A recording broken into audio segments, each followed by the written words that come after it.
ನಮಸ್ತೆ ಎಲ್ರಿಗೂ, welcome to Chandana Gowda YouTube channel.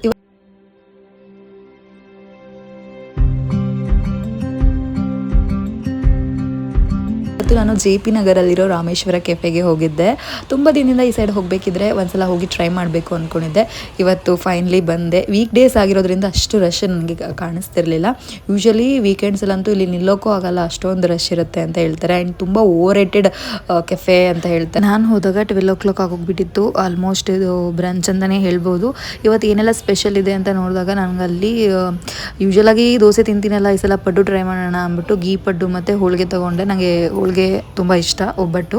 So ಹಾಗಾಗಿ ನಾನು ಅವೆರಡನ್ನ ಫಸ್ಟ್ ತೊಗೊಂಡ್ರೆ 150 rupees ಆಯಿತು. ಹೌದು, ಸ್ವಲ್ಪ ಕಾಸ್ಟ್ಲಿ ಅನಿಸ್ಬೋದು, ಬಟ್ ಕಾಸ್ಟ್ಲಿ ಆದರೂ ಕೂಡ ಅಲ್ಲಿ ಅವರು ಸರ್ವ್ ಮಾಡ್ತಿದ್ದ ರೀತಿ ಆಗಿರ್ಬೋದು, ಅಡುಗೆ ಮಾಡ್ತಿದ್ದ ಜಾಗ ಎಷ್ಟು ಸ್ವಚ್ಛವಾಗಿರ್ತಿತ್ತು ಅಂದರೆ ಕೆಲವೊಂದು ಕಡೆ ನೋಡಿದಾಗೆಲ್ಲ ತುಂಬಾ ನೀಟಾಗಿ ಮೇಂಟೈನ್ ಮಾಡಿರಲ್ಲ, ಆದರೆ ಇಲ್ಲಂತೂ ಚೆನ್ನಾಗಿ ಮೇಂಟೈನ್ ಮಾಡಿದರು. ಅದು ನನಗೆ ಮೇನ್ ಥಿಂಗ್ ಇಲ್ಲಿ ಇಷ್ಟ ಆಗಿದ್ದು. ಮತ್ತು ನೀವು ತುಪ್ಪ ಪ್ರಿಯರಾಗಿದ್ದರೆ, ಗೀ ಬೇಕೇ ಬೇಕು ಊಟದಲ್ಲಿ ಅಂತ ಆಗಿದ್ರೆ ಇದಂತೂ ಬೆಸ್ಟ್ ಕೆಫೆ ನಿಮಗೆ ಹೋಗೋದಕ್ಕೆ. ಬಿಕಾಸ್ ಇಲ್ಲಿ ನಂದಿನಿ ತುಪ್ಪನೇ ಬಳಸೋದು ಎಲ್ಲ ಅಡುಗೆಗೂ, ಅಂದರೆ ತುಪ್ಪದಲ್ಲೇ ಮುಳುಗಿಸಿ ತೀರಿಸಿ ಕೊಟ್ಟಿರ್ತಾರೆ ಅಂತ ಹೇಳ್ಬೋದು. ಈ ಥರ ಬಾಳೆ ಎಲೆ ಹಾಕಿ ಪ್ಲೇಟ್ ಮೇಲೆ ಕೊಡುವಂಥದ್ದು. ನನಗೆ ಇನ್ನೂ ಒಂದು ಏನು ಅನಿಸ್ತು ಅಂತ ಅಂದರೆ, ಎಲ್ಲ ಫುಡ್ನು ಬಾಳೆ ಎಲೆ ಜೊತೆಗೆ ಮರದ ಪ್ಲೇಟಲ್ಲಿ ಕೊಟ್ಟಿದ್ರೆ ಇನ್ನೂ ಚೆನ್ನಾಗಿರ್ತಿತ್ತು. ಕೆಲವೊಂದು ವೀಡಿಯೋಸಲ್ಲಿ ನಾನು ನೋಡಿದ್ದೆ, ಮರದ ಪ್ಲೇಟಲ್ಲೂ ಕೊಟ್ಟಿದ್ದಾರೆ. ಎಲ್ಲ ಅದರಲ್ಲೂ ಫುಡ್ಡಲ್ಲೂ ಹಾಗೆ ಸರ್ವ್ ಮಾಡಿದರೆ ಇನ್ನೂ ಬೆಟರ್ ಇರ್ತಿತ್ತು ಅಂತ ನನಗನ್ನಿಸ್ತು. ಇವ್ರದ್ದು ಟೋಟಲ್ 5 ಬ್ರಾಂಚಸ್ ಇದೆಯಂತೆ. ಬ್ಯಾಂಗ್ಳೂರಲ್ಲೇ 4 ಇದೆ. JP ನಗರ್, ಇಂದಿರಾನಗರ್, ಬ್ರೂಕ್ಫೀಲ್ಡ್ ಮತ್ತು ರಾಜಾಜಿನಗರ್, ಮತ್ತು ಇನ್ನೊಂದು ಬ್ರಾಂಚ್ ಬಂದು ಹೈದರಾಬಾದಲ್ಲಿ. Total 5 branches. ನನಗೆ JP ನಗರ್ ನಿಯರ್ ಬೈ ಆಗಿರೋದ್ರಿಂದ ಇಲ್ಲಿ ಬಂದೆ. ಎಲ್ಲ ಐಟಮ್ಸ್ ಏನೆಲ್ಲ ಇದೆ, ಬ್ರೇಕ್ಫಾಸ್ಟ್ ಮಸಾಲೆ ದೋಸೆ ಅಂತ ಬಂದರೆ ತುಂಬಾ ವೆರೈಟೀಸ್ ಆಗಿರುತ್ತೆ. ಅದ್ರ ಜೊತೆಗೆ beverages, salads, deserts, ice cream, juice ಪ್ರತಿಯೊಂದನ್ನು ಕೂಡ ಡಿಸ್ಪ್ಲೇ ಎಲ್ಲ ಹಾಕಿರ್ತಾರೆ. ನಾವು ಅಲ್ಲೂ ಕೂಡ ನೋಡಿಕೊಂಡು ಆರ್ಡ್ರ್ ಕೊಡ್ಕೋಬೋದು. ನೀವು ನೋಡ್ತಾ ಇರ್ಬೋದು, ಅಲ್ಲಿ ನನ್ನ ಪಡ್ಡು ಕೂಡ ರೆಡಿ ಆಗ್ತಾ ಇದೆ. ಬಿಸಿ ಬಿಸಿ ತುಪ್ಪದ್ದು ಪಡ್ಡು. ಆ್ಯಕ್ಚುಲಿ ಇಲ್ಲಿ ಟೈಮಿಂಗ್ಸ್ ಅಂತ ಬಂದರೆ ಗೈಸ್, ಮಾರ್ನಿಂಗ್ 5 o'clock ಹಿಡಿದು ಮಿಡ್ನೈಟ್ 1ವರೆಗೂ ಇರುತ್ತಂತೆ.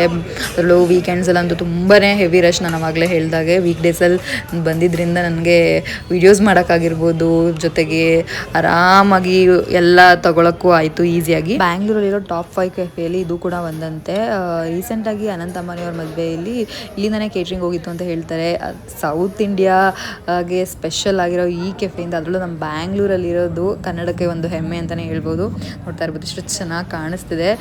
ಹೆವಿ ಸ್ವೀಟ್ ಅಂತಲೂ ಅನಿಸ್ಲಿಲ್ಲ ಗೈಸ್ ಹೋಳಿಗೆ. ಬಿಕಾಸ್ ಕೆಲವೊಂದು ಕಡೆ ನೀವು ಹೋದಾಗ ಒಂದು ತಿಂದ ತಕ್ಷಣ ಸಾಕು ಸಾಕು ಅನಿಸ್ತಾ ಇರ್ತದೆ. ತುಂಬ ಲೈಟ್ ಅನಿಸ್ತು ನನಗಂತೂ. ತುಂಬ ಚೆನ್ನಾಗಿದೆ, ಇನ್ನೂ ಒಂದು ತಿನ್ಬೋದು ಅಂತ ನಂಗೆ ಅನಿಸಿದ್ದು.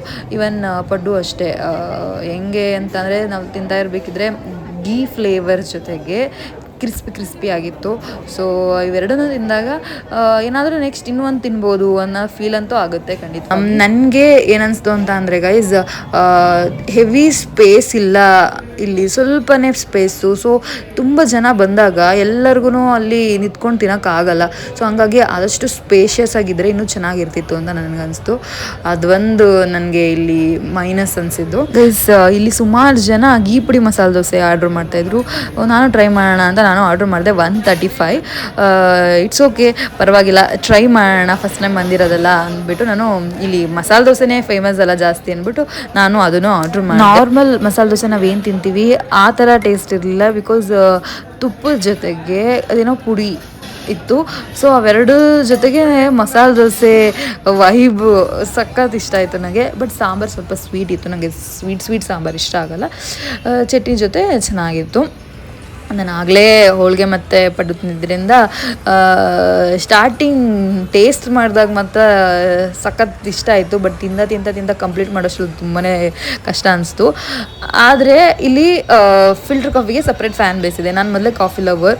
ಕಾಫಿ ನಾನು ತೊಗೊಳ್ಳೇಬೇಕು ಅಂತ ಮೊದಲೇ ಮೈಂಡ್ ಫಿಕ್ಸ್ ಆಗಿದೆ. ಬಟ್ ಏನು ಮಾಡೋದು ಅಂತ ಸ್ವಲ್ಪ ಟೈಮ್ ತೊಗೊಂಡು ನಿಧಾನಕ್ಕೆ ತಿಂದು ನಾನು ಕಾಫಿನ ಆರ್ಡ್ರ್ ಮಾಡಿದೆ, ಫಿಲ್ಟರ್ ಕಾಫಿ. ಇಲ್ಲಿ ಫಿಲ್ಟರ್ ಕಾಫಿ ಬಂದು 40. ಇಟ್ಸ್ ಓಕೆ, ಲೆಟ್ಸ್ ಗೋ ಅಂತ ಅಂದ್ಬಿಟ್ಟು ಅದನ್ನು ಕೂಡ ತಗೊಂಡೆ. ಸೊ ಫೈನ್ಲಿ ಇಲ್ಲಿನ ಹಾನೆಸ್ಟ್ ಒಪಿನಿಯನ್ ನಂದು ಏನು ಅಂತ ಅಂದರೆ, ಕ್ವಾಲಿಟಿ, ಟೇಸ್ಟ್ ಎಲ್ಲವೂ ಕೂಡ ಚೆನ್ನಾಗಿತ್ತು. ಬಟ್ ಸ್ಪೇಷಿಯಸ್ ಆಗಿ ಒಂದಿರಲಿಲ್ಲ. ಅದು ಒಂದು ಮೈನಸ್ ಪಾಯಿಂಟ್ ಬಿಟ್ಟರೆ ಇನ್ನೆಲ್ಲವೂ ಕೂಡ ಚೆನ್ನಾಗಿತ್ತು. ನೀವು ಫ್ರೀ ಮಾಡಿಕೊಂಡು ಯಾವಾಗಾದರೂ ಹೋಗಿ, ಇನ್ನೂ ಟ್ರೈ ಮಾಡಿಲ್ಲ ಅಂದರೆ ಟ್ರೈ ಮಾಡಿ ಅಂತ ಹೇಳ್ತಾ ನನ್ನ ವ್ಲಾಗ್ನ ಇಲ್ಲಿಗೆ ಎಂಡ್ ಮಾಡ್ತೀನಿ. ನೆಕ್ಸ್ಟ್ ವೀಡಿಯೋದಲ್ಲಿ ಸಿಗ್ತೀನಿ. ಇನ್ನೂ ಯಾರೆಲ್ಲ ನನ್ನ ಚಾನಲ್ನ ಸಬ್ಸ್ಕ್ರೈಬ್ ಮಾಡಿಲ್ಲ ಬೇಗ ಸಬ್ಸ್ಕ್ರೈಬ್ ಮಾಡ್ಕೊಳ್ಳಿ ಅಂತ ಹೇಳ್ತಾ ಬಾಯ್.